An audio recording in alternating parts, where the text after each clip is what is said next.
সমস্যা মানে অনেক অপরাধমূলক যে কর্মকাণ্ডগুলো হচ্ছে, এই কর্মকাণ্ডগুলো সিসি ক্যামেরা থাকলে এদেরকে শনাক্ত করা যেত। যেমন যে কোনো চোর হোক, ছিনতাইকারী হোক, ইফটিজিং হোক, যে কোনো ঘটনা সিসি ক্যামেরা না থাকার কারণে এই অপরাধগুলো আরও বাড়ি গেছে।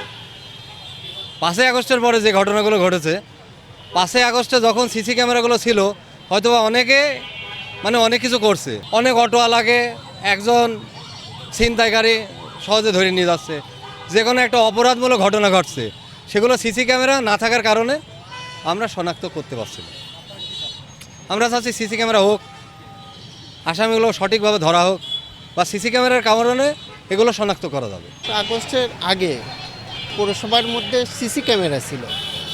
এই সিসি ক্যামেরা নষ্ট হওয়ার পরে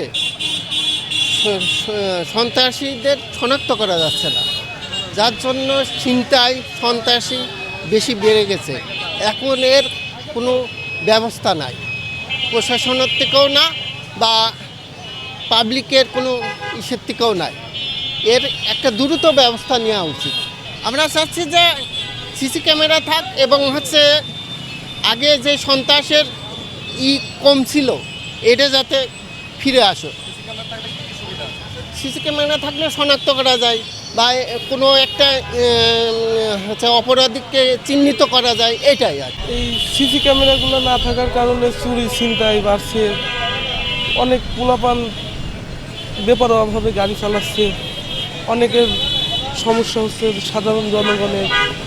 এই তো সিসি ক্যামেরা থাকলে তাদেরকে শনাক্ত করা যাইতো, তাদেরকে আইনের আওতায় আনা যাইতো, এগুলোই। এখন যে সিসি ক্যামেরাগুলো ভেঙে দেওয়া হয়েছে সেইগুলো আবার পরবর্তীতে লাগানো হোক, এটুকুই। আমাদের প্রেক্ষাপটে কুষ্টিয়াতে 5ই আগস্টের আগে সিসি ক্যামেরা বেশ ভালোভাবে সার্ভিস দিচ্ছিল, আমাদের চলাফেরায় কোনো সমস্যা হচ্ছিল না। ছিনতাইকারী হলেও ওটা শনাক্ত করে ধরা হতো, এবং এই 5ই আগস্টের পরে এটা ভেঙে ফেলায় দেওয়া হয়, যার কারণে আমাদের অনেক অসুবিধা হচ্ছে। অনেক অহরহ ছিনতাইকারী হচ্ছে, অটো হারাচ্ছে, এদের কোনো সুষ্ঠুভাবে আমরা কোনো বের করতে পারতেছি না। তো জানছি যে কৃষি ধরতেছে লাইন একই না।